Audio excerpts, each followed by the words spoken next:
Hello everyone, welcome back to C-Smart Podcast with me, Cahya Khoirun Nisa.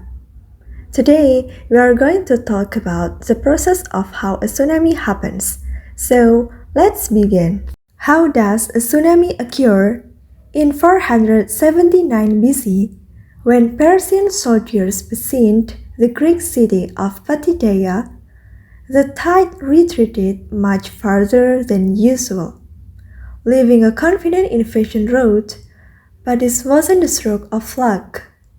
Before they had crossed halfway, the water returned in a wave higher than anyone had ever seen, drowning the attackers. The Potidæans believed they had been saved by the raid of Poseidon. But what really saved them was likely the same phenomenon that has destroyed countless others: a tsunami.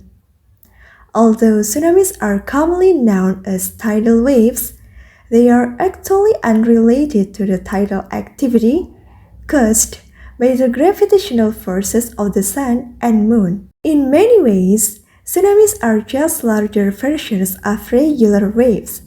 They have a trough and a crest, and consist not of moving water, but the movement of energy through water. The difference is in where this energy comes from.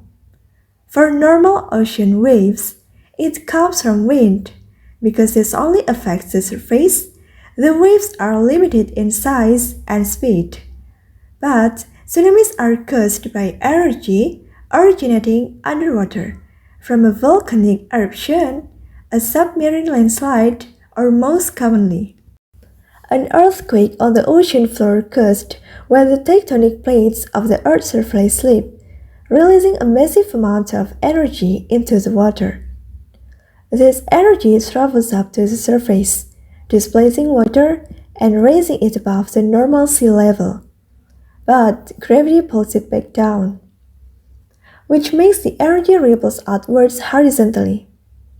Thus, the tsunami is born, moving at over 500 miles per hour.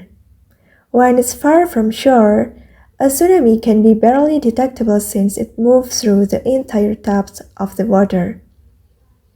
But when it reaches shallow water, something called wave shoaling occurs, because there's less water to move through. This still massive amount of energy is compressed. The wave speed slows down, while its height rises to as much as 100 feet. The word tsunami, Japanese for harbor wave, comes from the fact that it only seems to appear near the coast. If the trough of the tsunami reaches shore first, the water will withdraw farther than normal before the wave hits, which can be misleadingly dangerous.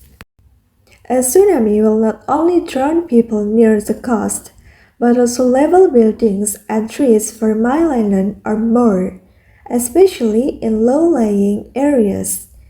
As if that weren't enough, the water then retreats, dragging debris and anything or anyone caught in its path. The 2004 Indian Ocean tsunami was one of the deadliest natural disasters, killing over 200,000 people throughout South Asia. People in some areas have attempted to stop tsunamis with seawalls, floodgates, and channels to divert the water. But these are not always effective, as seen in the 2011 Fukushima disaster.